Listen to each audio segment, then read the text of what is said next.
Namo tassa bhagavato arahato samma sambuddhassa.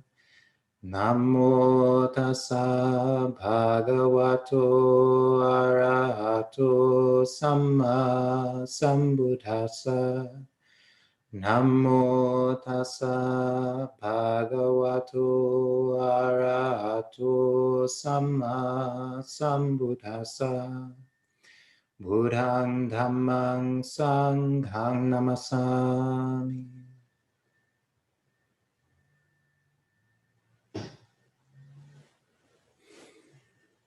Good evening, friends. I'd like to share some words on Dhamma this evening, and I apologize if it's not well organized. I've been dwelling on some interesting thoughts over the past week, and often when asked to give a Dhamma talk, the way I was brought up in the Thai forest tradition is you don't really prepare notes. You don't have like a script. You speak from what's presently arising. And if you've been practicing, then what's going to come out, what you're going to reflect on is going to be what you've been reflecting on in your practice. And that way it'll be very alive, very vital.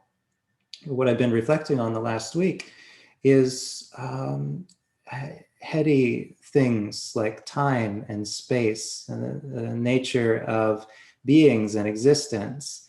And so to try to encompass all of this, it's hard to even know where to start, but I will try. And the way I will try is a teaching that's quite obscure.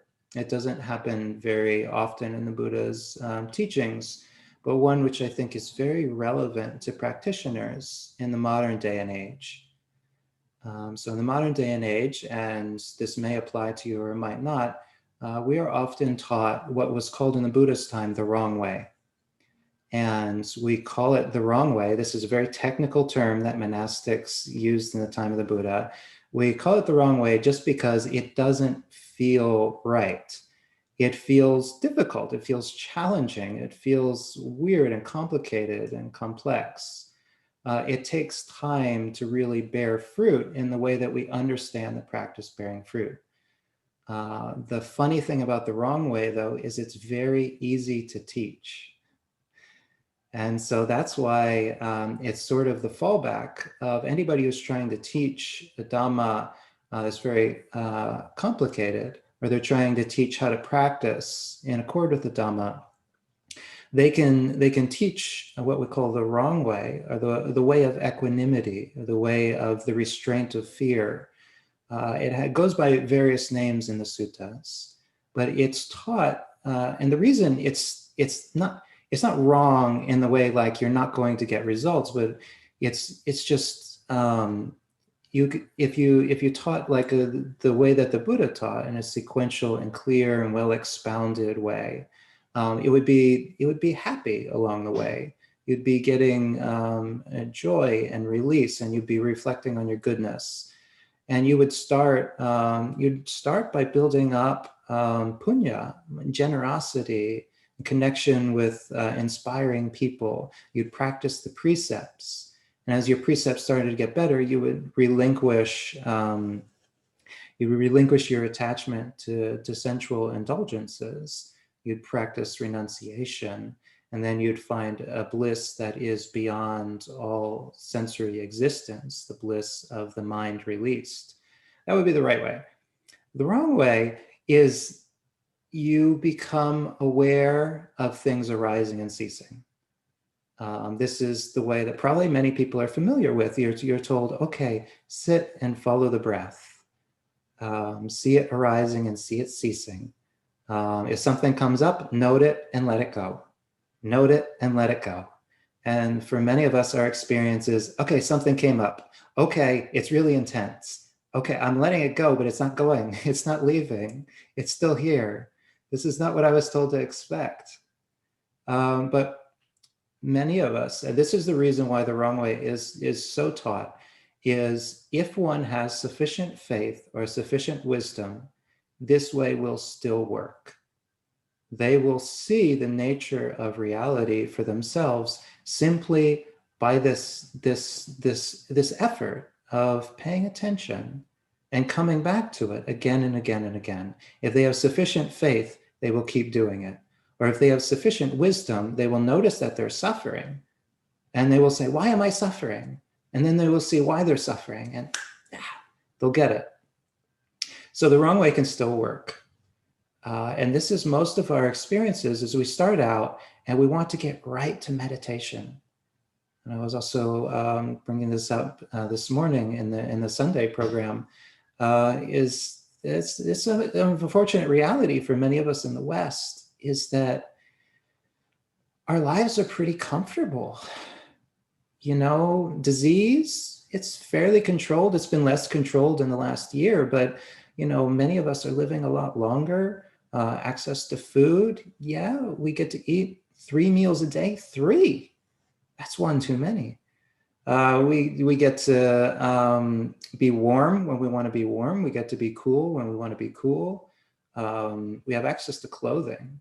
I mean, probably half of the rules in the monastic Vinaya deal with cloth.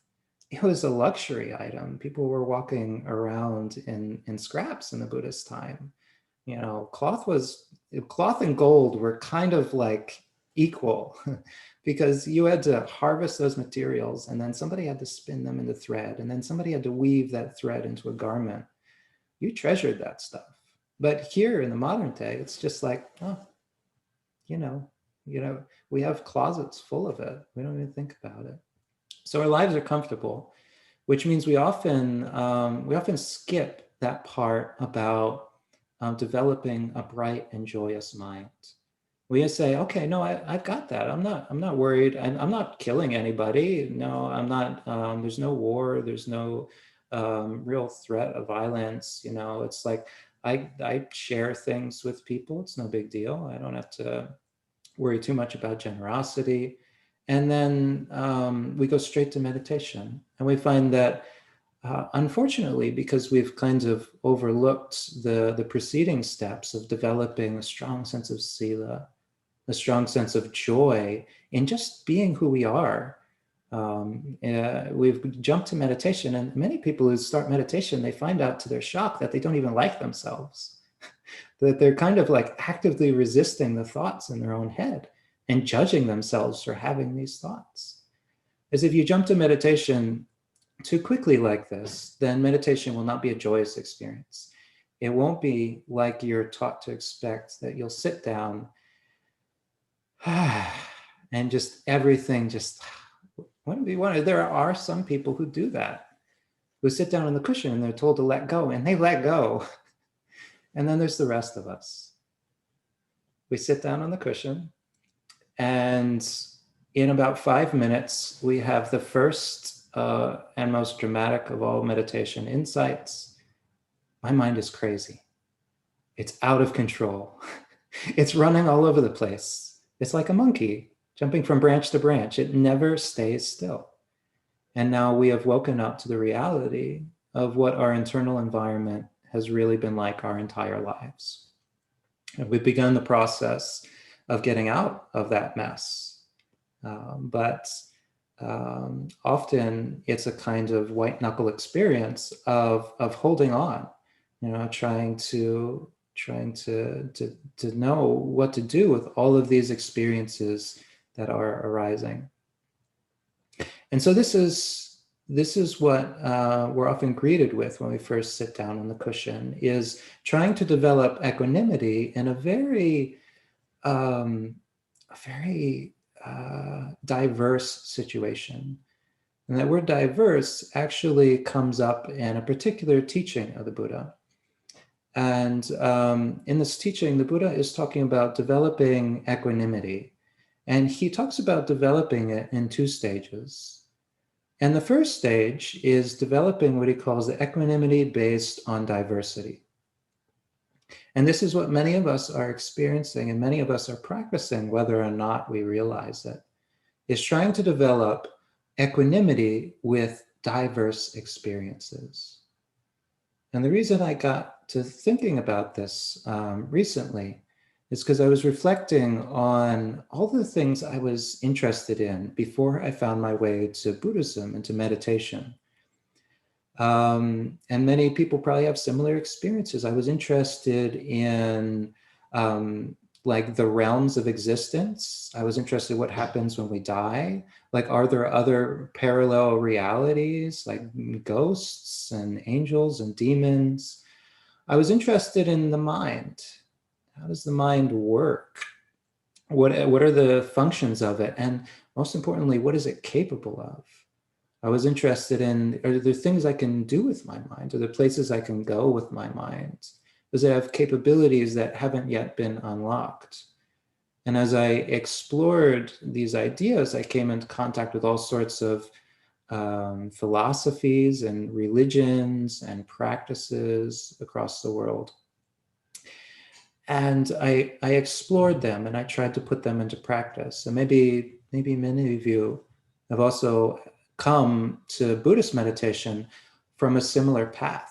You started out and you landed in the reality that, wow, there's more going on here than just what science is trying to insist is really quite simple. There is a physical universe. You only live once.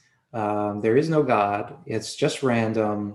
It's you just gotta have the right instrument and you can measure it and everything is explainable. And many of us suddenly wake up one day and we realize, that's crap. That's not true. That's not the way it is. There is stuff going on that we cannot explain. And moreover, I could tell, and maybe you could as well, that your internal experience doesn't conform to what seems to be happening on the outside. Your internal mental picture of the body doesn't match what you see in the mirror. The way, if you watch your mind, the way that it works doesn't seem to just be some sort of logic pattern of brain neurons firing. There seems to be stuff going on, stuff in time and space. And when we wake up to that, we start to see that many of the notions that we try to hold to because they help give our lives some structure are just one of the possible ways that we can look at things. Now, one example of this was this morning. I was planning on doing a chat with a monastic friend who's on the West Coast. I know some of you are on the West Coast. So, but when I thought about, okay, I'm gonna talk with them at 3 p.m., 3 in the afternoon. But all of a sudden it occurred to me is the reason they had chose this particular time, 3 in the afternoon, was because for them, that would be just after their meal at noon. And suddenly my mind was blown. I'm like, wait a second, that means right now at 7 o'clock, they're not even awake yet. It's 4 a.m. where they are. And what really blew my mind is realizing that we were occupying the same reality. That my reality, that it is 7 a.m. and it's bright outside and the birds are chirping, and their reality that it's 4 a.m. and there isn't even light on the horizon yet, it was the same reality. We're coexisting, and yet time is different. My idea that it is now morning is not universal. Because they have, if they're conscious at all, they have a different idea that is also accurate based on what they're seeing. And now if we think about that, our minds is probably getting blown. It's like everywhere on this planet, there is somebody with a different experience of time. Their idea of what time it is different. And they are all right. We are all simultaneously right, even though we're having dramatically different experiences. And so this is one way of starting to see. It's like, well, how is it we could all be right? The mind kind of recoils from that. It's like, well, what? I don't quite know what to do with that. And that's our reality. That's a reality when we first sit down on the cushion and try to develop equanimity, is there's different stuff going on all over the place. And we're looking for a stable datum, something that we can focus on, some sort of fact or something that's not moving, and we're not finding it. And so what we're left with instead is having to develop awareness, having to develop internal stability. We have to be okay with the fact that nothing is staying still, and that our idea of time is not universal, is not stable. Another idea that's not stable is the idea of space. And when we start to meditate, we sometimes feel all sorts of weird things happening in the body. Our sense of where the top of our head is might change over the course of a sit. And just this morning during the Sunday program, I wasn't the one giving the talk, so I was meditating. And no matter how hard I tried to orient myself towards the camera so that it didn't look like I was nodding off, nevertheless, my mind kept thinking the camera was here. And every time I opened my eyes, I had to reorient. Because when I closed them, my sense of space was different than what the actual reality around me was. But then, why is it we think in the terms of space that we do? And it's actually, we think in 3 dimensions. And one of the things I was dwelling on is, at one point in time, I was really trying to teach myself to think in 4 dimensions.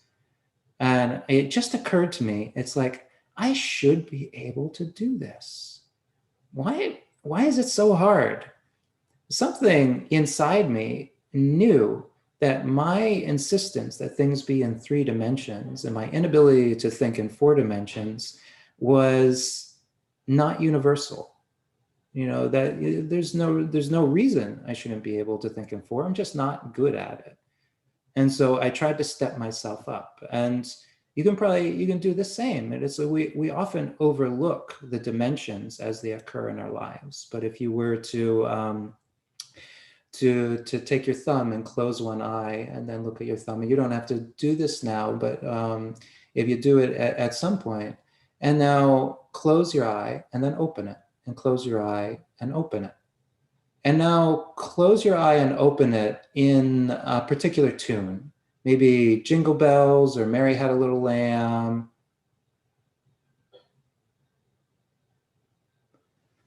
So this is one dimension. And one dimension is something is there and something is not there. And most of us try really hard not to think about the first dimension because it involves us not being there part of the time. And yet that's the reality of most of our thoughts. We notice a thought when it is there. Thoughts are moving in one dimension, but we don't notice when they're not there. Because, well, what would that be like? Yeah, but that's one dimension, and actually one-dimensional things can be quite beautiful, like music, for instance. It's all just about, is a note there or is it not?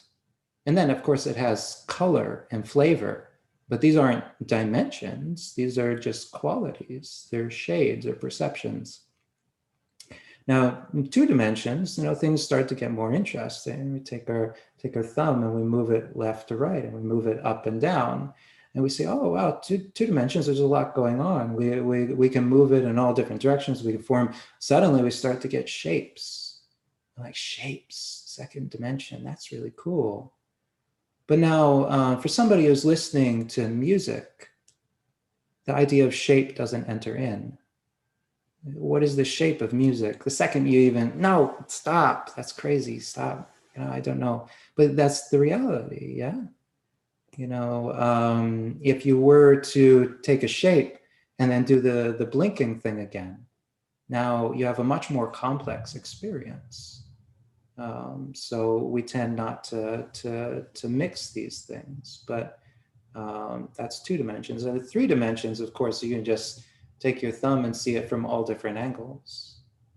Why do we get stuck insisting that things in this universe, the things that science talk about, It's 3 dimensions. Why do we insist that things be 3-dimensional? Why do we think that our perspective, the one that we're familiar with, is the only way that things are? So right now I have my eyes open, I'm in a room, and I imagine it being a 3-dimensional room. But at this very same moment, say somebody is sitting on their cushion listening to me, and they have their eyes closed. Now, depending on how they're listening to me, they might be just having a 1-dimensional experience. And who is right? Well, we're both right simultaneously. The sound of my voice is a 1-dimensional experience. But for me, it's happening in a 3-dimensional space. I'm getting to hear it bouncing off of things. Now, the 4th dimension is a little odd, and I was trying to figure this out again today, and I was walking back and forth in this room with my thumb out, and I noticed that as I was walking, if I just focused on my thumb, the light was changing around my thumb. And I realized, well, I'm not really good at imagining what 4 dimensions are, but just imagine the light changing on your thumb.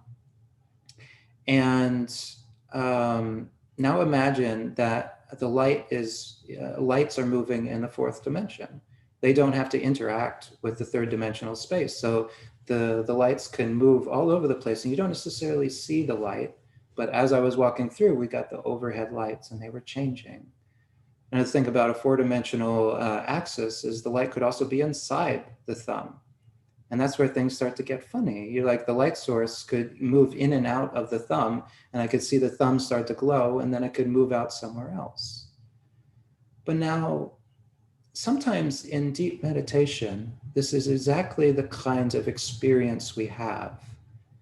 We can't really pinpoint what it is, but we get a picture in our mind or an idea in our mind, and suddenly that idea is brighter, is richer, is clearer, is deeper. And this is the reality, whereas we're not used to thinking in 4 dimensions. That is the experience of 4 dimensions, is that it can be illuminated without having to be illuminated strictly in a 3-dimensional way, because the mind is capable of thinking in 4 dimensions. And you can actually know what is on the other side of your thumb. Well, for me, this experience is different.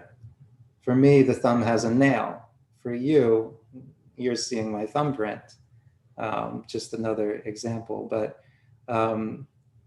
the experience can just be whatever it's going to be, and we're all right simultaneously.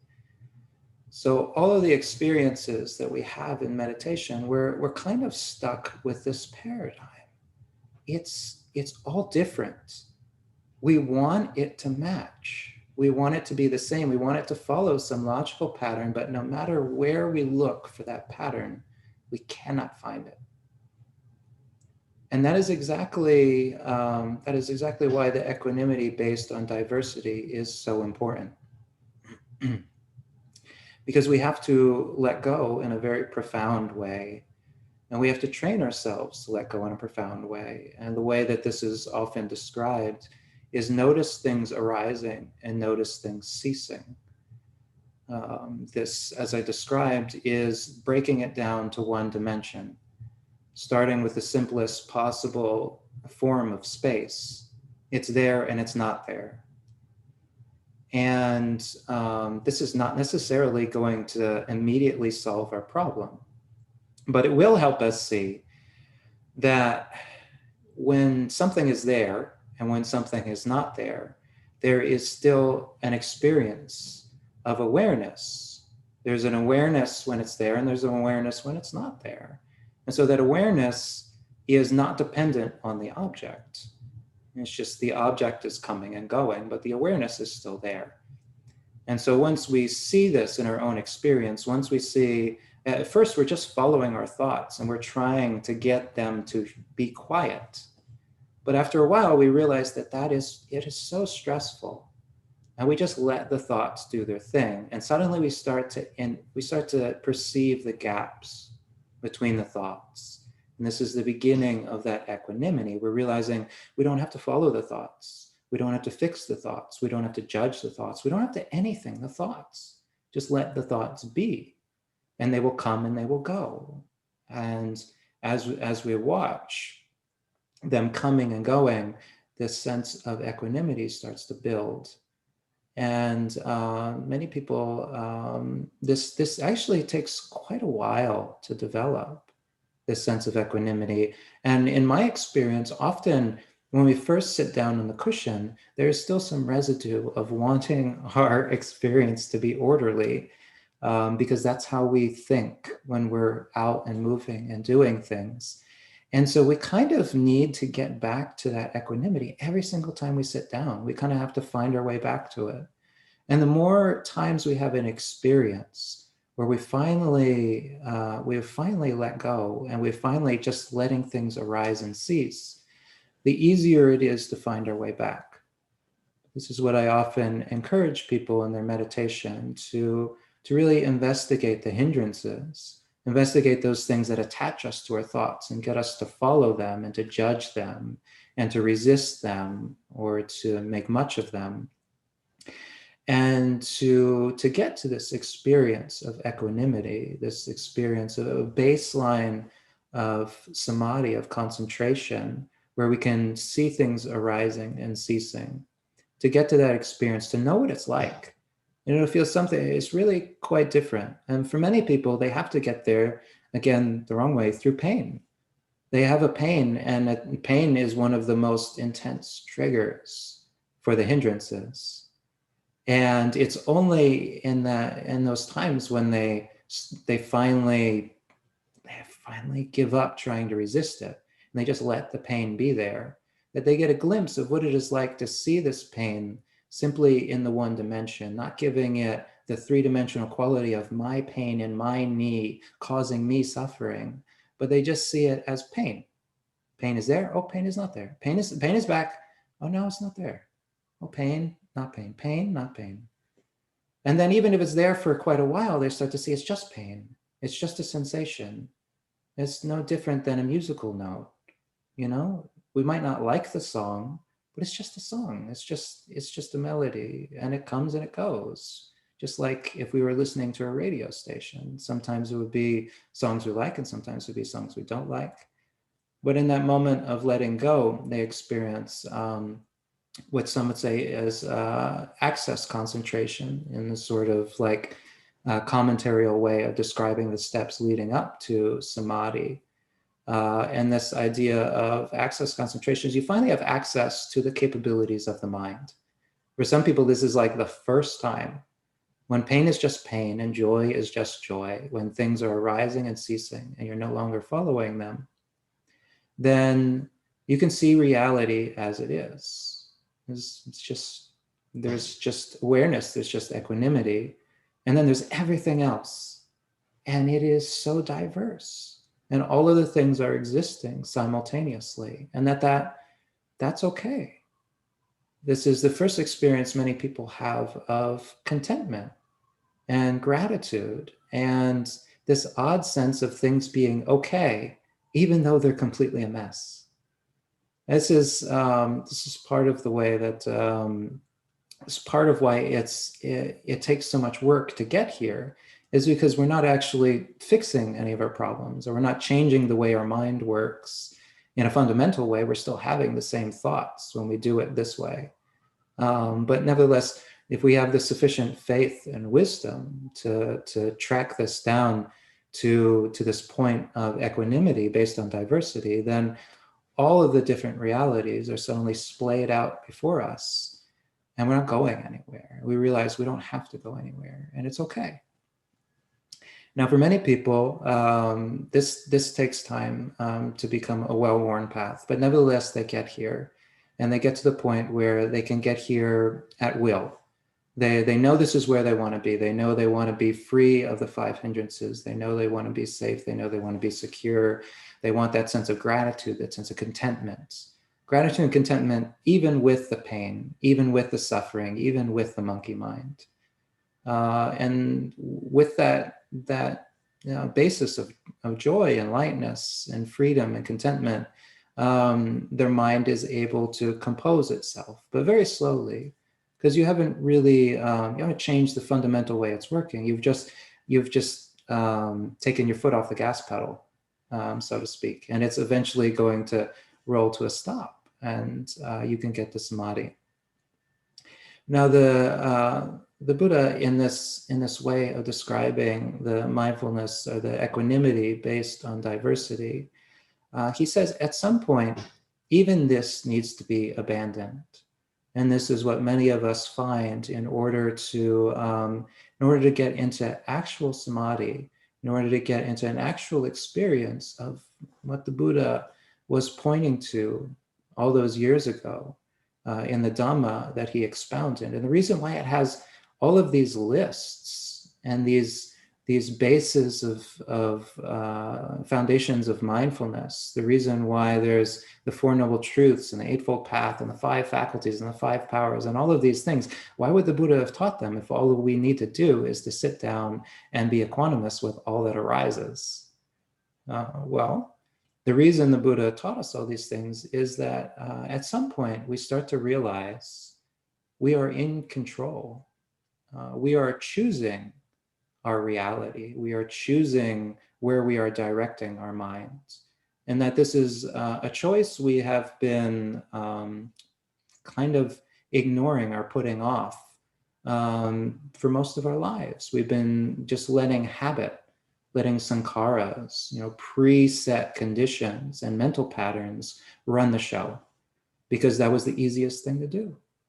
But now that we have composed our minds and we get this sense of equanimity, we realize that suffering is not going to stop just because we're okay with it. At some point, we have to abandon and let go of even this wonderful equanimity based on diversity in order to cultivate what the Buddha says, equanimity based on unity.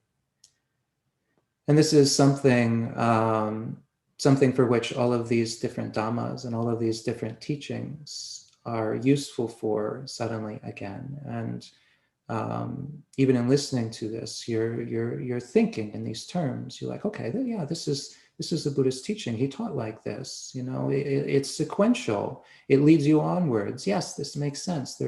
At some point there's going to have to be a letting go. But what is this? What is this meditation on unity? And shouldn't I be doing that instead? And in fact, it's a possibility. That's what we call the right way. But you don't have to start that way, because for many of us, the hindrances, the reality of the suffering deeply rooted in our mind is sometimes too gripping. Like we can't think in straight lines. So first we need to get past those hindrances. But once the mind has settled a bit, once the hindrances are no longer running the show, then we actually, it's up to us to find within ourselves the aspiration to turn towards things.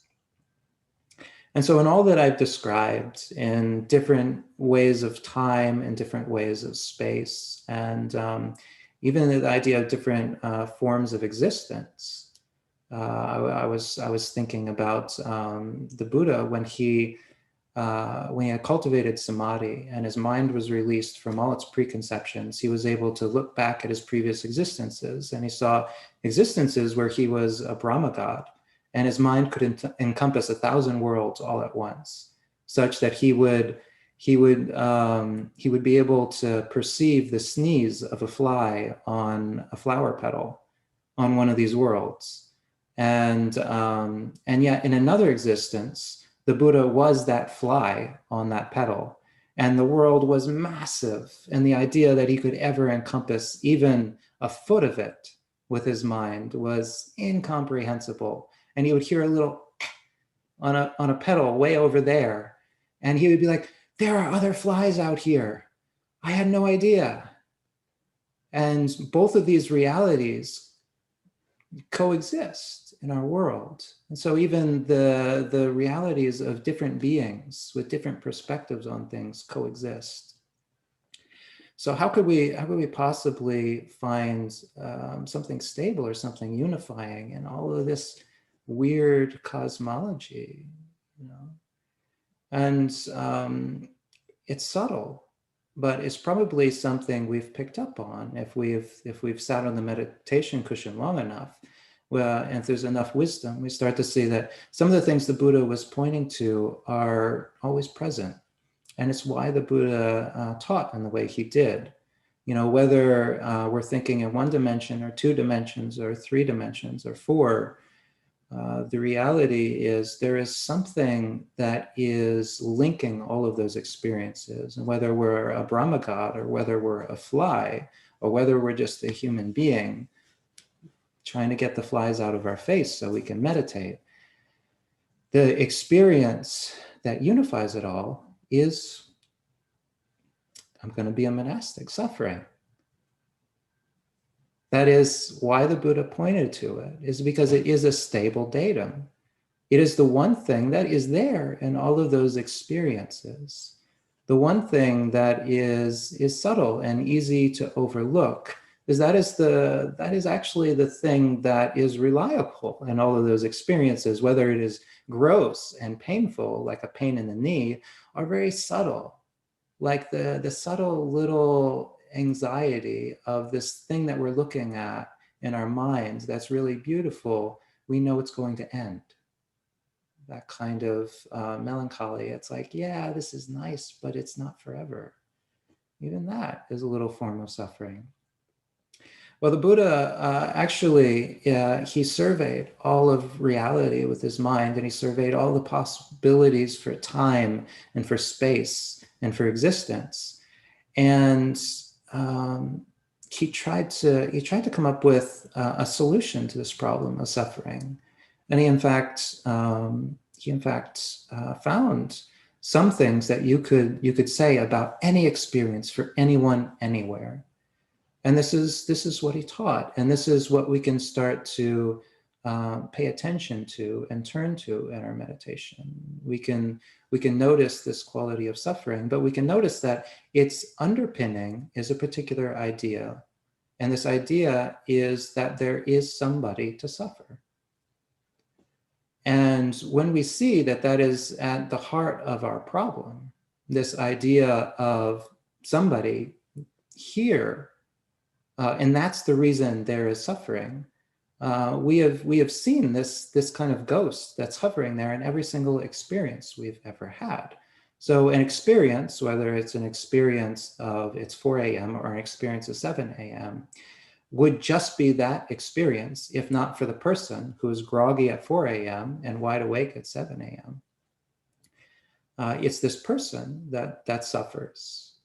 But if we turn to those things which are actually stable and reliable qualities of every experience, then we would see that this idea of a person doesn't have to be there.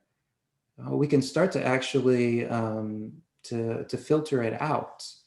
And the first part is this idea of anata. And this is one way that we can start to have an experience of unity in our experience, is to realize that anything we're looking at is not us. It's just it's just a thing. And all of our experiences, all of our thoughts, we're like, okay, that's just an experience. Okay, that's just a thought.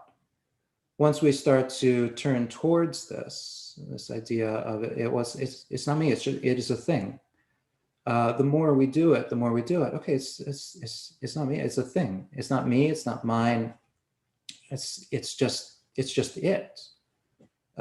We stop asking, like, what am I in relation to this thing? And we just say, there is this thing. And somewhere along the way, we start to lose track with where we are in that whole scenario. We're paying attention to something like the top of our head, and at some point it's just the top of our head. It's not good or bad or me or mine or here or there or near or far, or good or bad or inferior, superior. It's just the top of the head. And then suddenly we realize it's not my top of the head.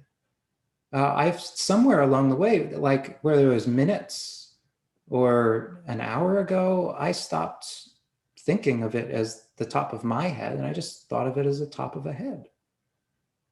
And then you realize, well, there's no difference between the top of this head and the top of that head. This isn't an idea of diversity. It's not getting to getting okay and equanimous with all the different types of the tops of heads, but it is in fact realizing that all the tops of all heads are the same in this way. And I'm now looking at you all tiled on this little Zoom window, and you all have different tops of heads. And I can say that the mind is dwelling in equanimity based on unity. They're all the same. One way that Ajahn Chah phrased this, the Thai master of the last century, he said, once you know one tree, you know the whole forest. And this is not a simple thing. It's knowing that tree almost in like 4 dimensions. It's knowing it inside and out.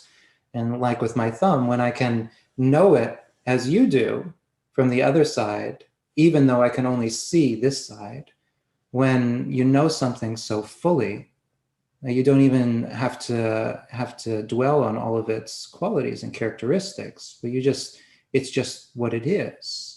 Well, then that's very unifying. And that point where your thumb is just like all thumbs of all beings everywhere, be they man or woman, adult or child, near or far, human or monkey, it doesn't even matter. And you realize that all thumbs are the same. They're just little appendages. You see the thumbs on even little critters, little bugs, all the same, doing the same thing, grabbing onto something, picking it up. That's all thumbs are. That's all they do. Another thing you can turn your mind towards is this very quality of dukkha, of the fact that there's no sense of clinging to these things. One thing we can turn towards in meditation is emptiness, or the fact that there is less suffering when there's less stuff. And now we already know that, because 5 minutes into our very first meditation, we realized I want less stuff to be going on. We already know that less is more in terms of happiness. But now, understanding that on a deep level is to realize that this is universal, like all things, because when there's this idea of self, all things will have this quality of suffering with them, is to realize that all things, when we regard them as an object to be possessed or to be clung to, have this quality of suffering, we realize there's a danger in all things. As long as there's this idea of a person, there's a danger in all objects of the mind. There is a quality of suffering that will come with them. And this is especially, you feel this very intensely if you try and think in 4 dimensions, I assure you, because you'll sit there and you'll be like, I'm trying to get my head around this. And you will feel the tension of trying to understand something. And that is what all objects carry with them, is that they can't be necessarily fully known or understood. You know, there's always going to be some part of them that you don't get yet. They're coming and going, and they're not what we perceive. Whatever concepts we have about them, they're really something a little different. However, the future, and whatever we think of the future, it always turns out different, right? And it's the same with everything we pay attention to. It is this quality of, well, not quite what I was expecting, not quite fulfilling, not quite satisfying. And this is something quite unifying, because you can say it about everything. It's when you start being able to say about an ice cream cone, the same as about the death of an animal in the road. When these experiences, they're ultimately they're kind of the same. They're composed of this quality of reality. It's when you realize all the joys and sorrows of human life they start becoming on the same level, with this unity around the fact that they all have some measure of suffering inherent in them. And some people will say, wow, that's bleak. ice cream and roadkill, like the same thing.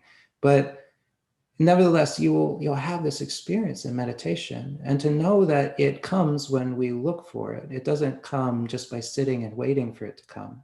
We have to turn our mind towards this quality and say, well, okay, I'm kind of done with just being okay with things being a mess. I want to actually see things as they are.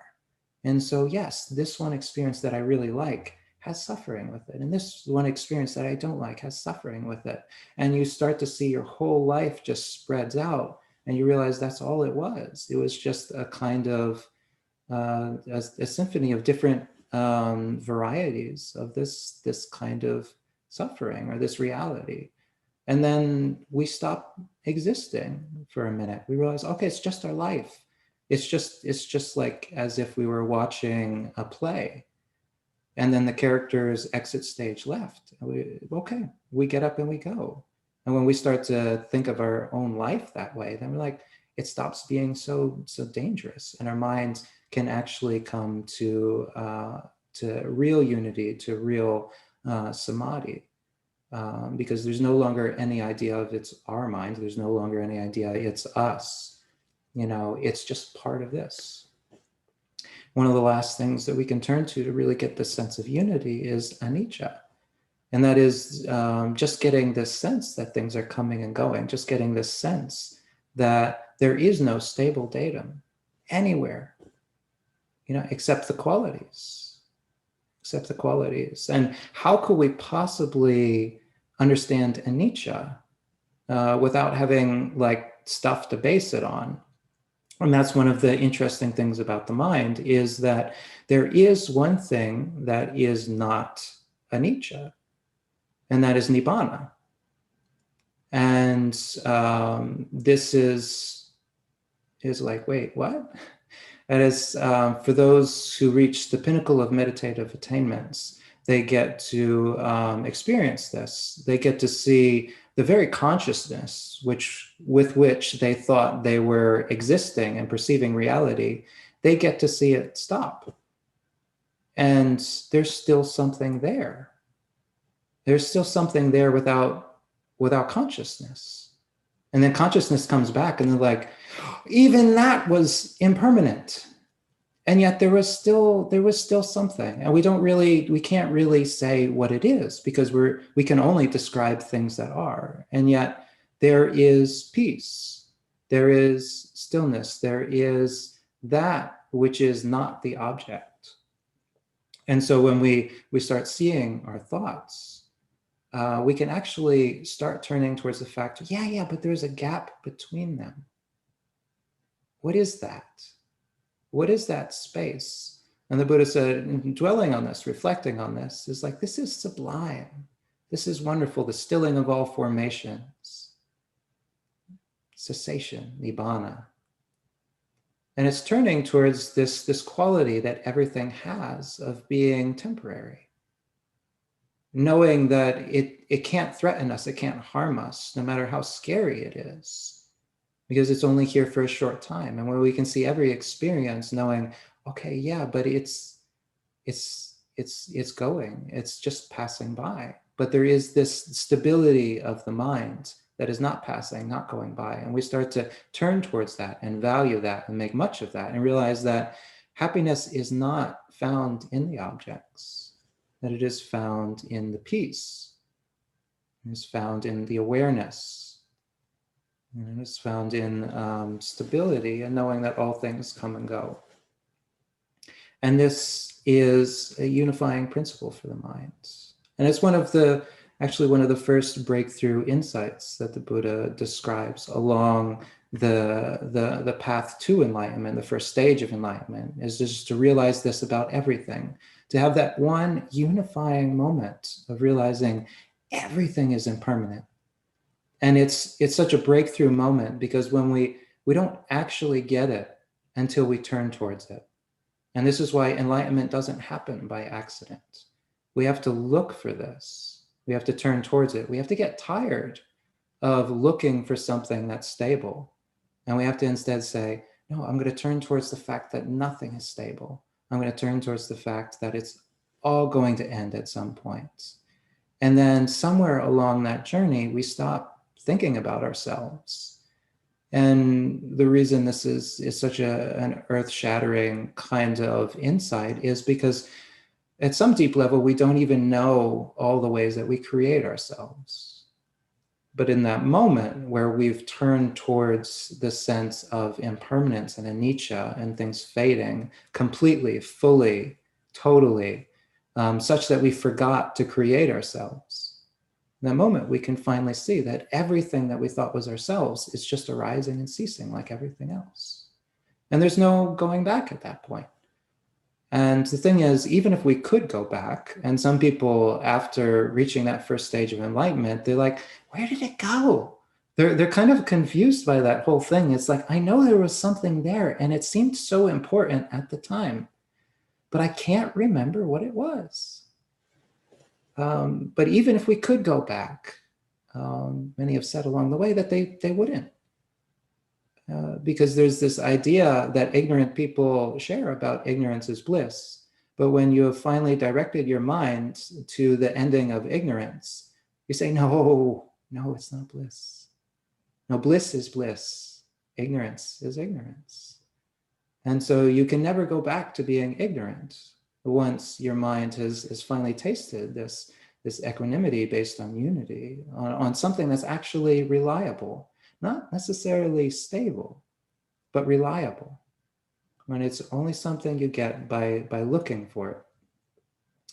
And so I offer these thoughts of reflection, these thoughts for contemplation as seeds and as encouragement in your practice. I encourage you, please work with these, and you sit down and you can develop equanimity based on the diversity of your experiences and accept that they're diverse. They're everything you experience, whether it be lights or sensations or weird things with space and time, all of it, it's really, really happening. And it's okay. But somewhere along the way, don't be content with just that much. Take one of these things that are hard to understand and really commit yourself to understanding them. Start from that kind of relaxation. It was like, okay, I've got some equanimity. I've gotten past the 5 hindrances, and then now it's time to use my mind, maybe for the first time, and point it towards one of these things and find out for yourself. And at that point, nobody will have to tell you that these things are really amazing supports to a liberated mind. So with that, may you all be well. Sadhu, sadhu, sadhu. Okay, friends. So